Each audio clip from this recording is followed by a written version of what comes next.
آج ہم old age worker welfare ایسوسی ایشن کے یوٹیوب چینل سے ایک ایسے مسئلے پر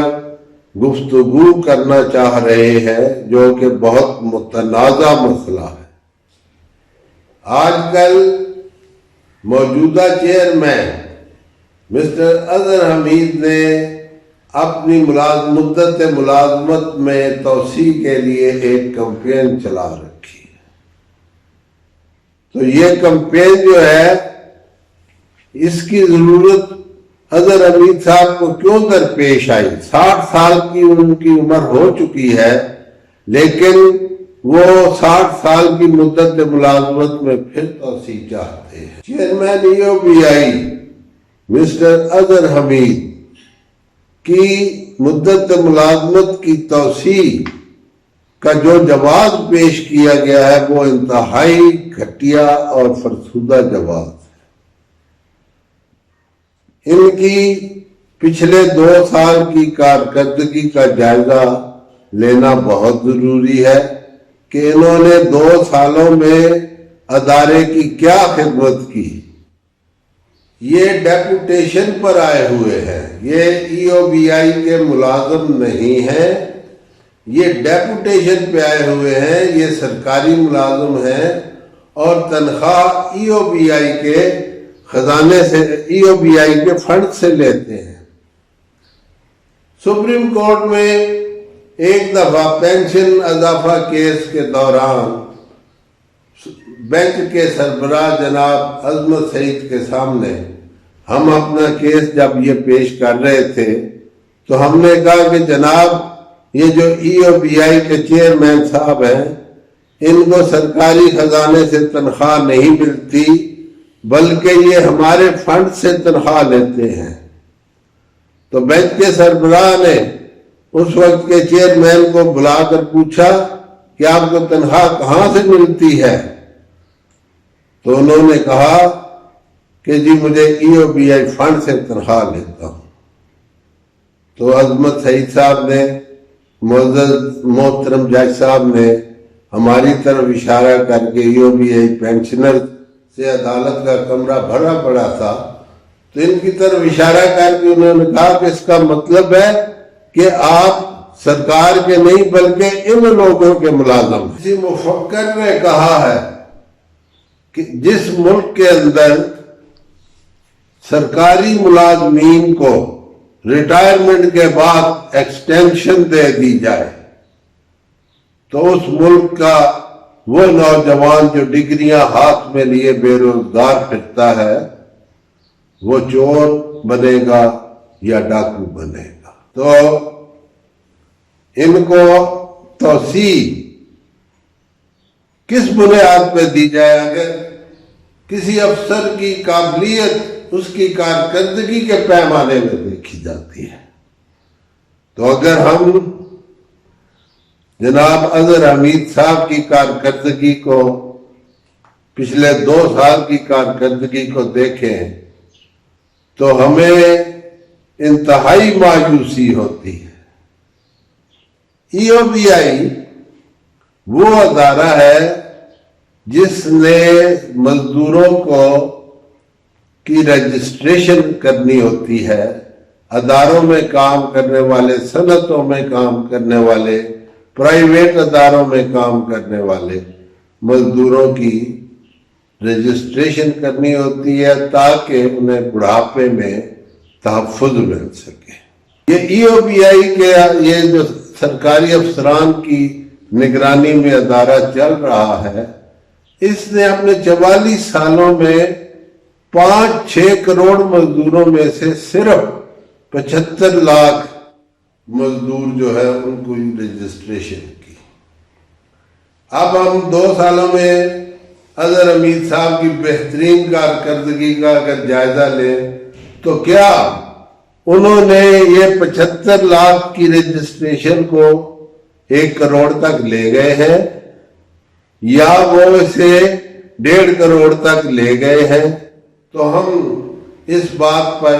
مطمئن ہو سکتے ہیں کہ جناب ان کی کارکردگی بہت ہے۔ مزدوروں کی زیادہ تعداد میں رجسٹریشن کرنا EOBI کا بنیادی فریضہ ہے۔ جتنی زیادہ رجسٹریشن ہوگی اتنی زیادہ EOBI فنڈ میں اس کے کنٹریبیوشن میں اضافہ ہوگا، اتنی ہی زیادہ EOBI کے جو فنڈز ہیں وہ زیادہ بڑھیں گے اور لوگوں کو پینشن میں اضافہ کی سہولت ملتی رہے گی۔ لیکن بدقسمتی سے EOBI کے اندر یہ جو فیلڈ افسران کا بھتہ مافیا ہے، اس نے اپنے شکنجے، خونی شکنجے گاڑ رکھے ہیں۔ یہ مزدوروں کی رجسٹریشن میں سب سے بڑی رکاوٹ ہے۔ ان لوگوں نے بڑے بڑے دفتر بنا رکھے ہیں، بڑے شاہانہ کوٹھیوں کے اندر انہوں نے اپنے دفتر بنائے ہوئے ہیں اور وہاں یہ عیاشیاں کر رہے ہوتے ہیں۔ کوئی بندہ بیچارہ پینشن کا والا بزرگ جب ان کے پاس جاتا ہے تو یہ اسے ڈرا دھمکا کے واپس بھیج دیتے ہیں، کسی کے ساتھ ناجائز اعتراضات لگا دیتے ہیں اور ان کے ساتھ کوئی کام نہیں کرتے، جبکہ یہ لوگ ان کے ایریے میں جو بھی ادارے، صنعتی ادارے ہیں جہاں پہ مزدوروں کی رجسٹریشن ہونی چاہیے، ان اداروں کے ساتھ یہ ملے ہوئے ہوتے ہیں، یہ ان سے ماہانہ بھتہ وصول کرتے ہوتے ہیں۔ جس ادارے میں 1000 مزدور ہو وہاں یہ صرف 50 مزدوروں کو رجسٹرڈ کرتے ہیں، 950 کا فائدہ یہ سرمایہ دار کو دیتے ہیں اور یہ خود آدھا یہ اپنی جیب میں ڈالتے ہیں۔ تو جناب، کیا اظہر حمید صاحب نے اس بھتہ مافیا کا کلا کما کیا؟ کیا اظہر حمید صاحب نے اس بھتہ مافیا کا احتساب کیا؟ اگر کیا تو پھر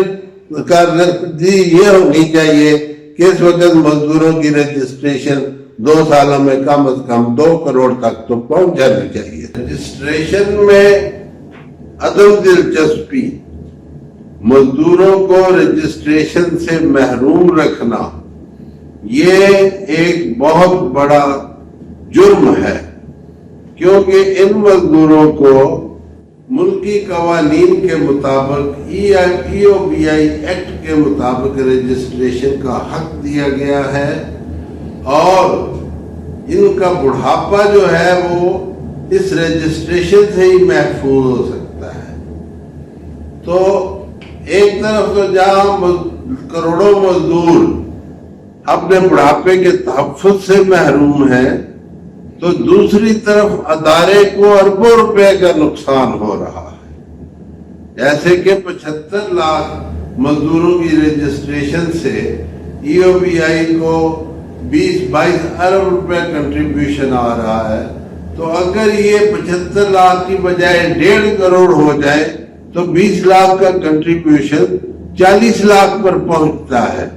اور اگر یہ مکمل رجسٹریشن کر دے تو اربوں روپیہ، 100 ارب سے بھی زیادہ کنٹریبیوشن اس ادارے کو پہنچتا ہے۔ یہ ہے جناب چیئرمین صاحب آپ کی اصل ذمہ داری۔ آپ بجائے اس ذمہ داری کو ادا کرنے کے آپ دوسرے معاملات میں الجھے ہوئے ہیں، آپ اپنی ملازمت کی توسیع میں الجھے ہوئے ہیں۔ آپ نے خدمت کی ہے جو آپ اب مزید 3 سال کی توسیع مانگتے ہیں؟ دوسری غفلت، دوسری لاپرواہی، دوسری بہت بڑی غیر ذمہ دارانہ حرکت جس سے ادارے کو کم از کم 30-40 ارب روپے کا سالانہ نقصان ہو رہا ہے، وہ یہ ہے کہ سرمایہ داروں نے EOBI کی ملی بھگت سے 122 حکم امتناعی حاصل کر رکھے ہیں، جبکہ یہ حکم امتناعی سے یہ کنٹریبیوشن جو ہے وہ منیمم ویجز کی پر دینے کی بجائے 17,500 پر دینے کی بجائے یہ کنٹریبیوشن جو ہے 8,000 روپیہ یا اس سے بھی کم پر کنٹریبیوشن جمع ہو رہا ہے، جس کی وجہ سے مزدوروں کو، ادارے کو بے پناہ نقصان ہو رہا ہے چیئرمین صاحب نے اس طرف بجائے کوئی توجہ دینے کے، اس پر کو پیش رفت کرنے کے، ایک مجرمانہ خاموشی اختیار کر رکھی ہے۔ اولڈ ایج ورکر ویلفیئر ایسوسی ایشن سے سابقہ سیکرٹری ہیومن ریسورسز شیخ آصف صاحب نے یہ میٹنگ میں وعدہ کیا تھا کہ اگر آپ لوگ پارٹی بنتے ہیں تو ہم آپ کو مکمل اپنا معاونت کرنے کے لیے تیار ہیں، اور آپ یہ جو سٹے آرڈر ہے، یہ جو 122 حکم امتناعی ہے، آپ ان کو خارج کروانے کے لیے عدالتوں سے رجوع کریں۔ ہم نے اس کی حامی بھری، اور اس سے اظہر حمید سے پہلے کے جو چیئرمین تھے انہوں نے بھی ہمارے ساتھ اس مسئلے پر ایک میٹنگ کر کے ایک لائحہ عمل بنایا، لیکن جب سے یہ چیئرمین صاحب آئے ہیں انہوں نے اس معاملے کو سرد خانے میں ڈال رکھا ہے، اور وہ سٹے آرڈر آج بھی اسی طرح چل رہے ہیں، اور انہوں نے اس پر کوئی پیش رفت نہیں کی۔ تو جب نہ آپ رجسٹریشن کرتے ہیں، نہ آپ مقدمات کی پیروی کرتے ہیں، سپریم کورٹ میں چلنے والے جو اپنا 3 کیس میگا کرپشن کے کیسز ہیں اس کے اوپر بھی آپ نے خاموشی اختیار کر رکھی ہے۔ تو جب آپ اس طرح کے آپ کے اعمال ہیں تو آپ کس چیز کی توثیق مانگتے ہیں؟ اگلی بات، ای او بی آئی کے سالانہ آڈٹ رپورٹ 2017-18 40 صفحات پر مشتمل یہ آڈٹ رپورٹ جناب چیئرمین صاحب نے اپنی دراز میں رکھ چھوڑی ہے۔ اس کے اوپر جو اعتراضات لگائے گئے ہیں، جو کرپشن کے جو الزامات لگائے گئے ہیں، اس کا کوئی سد باب نہیں کیا گیا۔ جن لوگوں کی تعیناتی غیر قانونی ہے، جن کے اوپر آڈٹ پہلے لگے ہوئے ہیں، ان کو ان چیئرمین صاحب نے مکمل اختیارات دے کر ای او بی آئی کا سیاہ اور سفید بنا رکھا ہے، اور ڈیپوٹیشن والے لوگوں کو یہ اہمیت دے کے انہوں نے اپنی ایک ٹیم بنائی ہوئی ہے۔ یہ جو آپ دیکھ رہے ہیں کہ یہ جو 8 lakh T A D A کا مسئلہ ہے، یا یہ جو 2 اضافیے لے لیے انہوں نے، اپنا جو بونس 2 تنخواہیں اپنی نام نہاد جھوٹی پرفارمنس دکھا کر جو وصول کر لیے، یہ تو کرپشن کی معمولی سی، یہ تو اونٹ کے منہ میں زیرہ بھی نہیں ہے جو یہ کر رہے ہیں۔ جو دوسری طرف سے جو ای او بی آئی کو نقصان پہنچ رہا ہے وہ تو اربوں میں چلا جاتا ہے۔ تو بات یہ ہے جناب کہ اولڈ ایج ورکر ویلفیئر ایسوسی ایشن پینشنرز کی تنظیم ہے، ہمیں کسی سے کوئی ذاتی مخالفت نہیں ہے۔ ہم جو بھی کر رہے ہیں ہماری بقا کا مسئلہ ہے، یہ ہمارے پیسے ہیں، یہ ہمارا فنڈ ہے جس کو یہ دونوں ہاتھوں سے تباہ و برباد کر رہے ہیں۔ تو ہم تو میجر سٹیک ہولڈر ہیں، ریئل میجر سٹیک ہولڈر، ہم پینشنر اولڈ ایج والے ہم ریئل سٹیک ہولڈر ہیں۔ ہم اس گلشن کی تباہی کو برداشت نہیں کر سکتے۔ اگر غیر قانونی طور پر یا کسی بھی طریقے سے یہ مسٹر اظہر حمید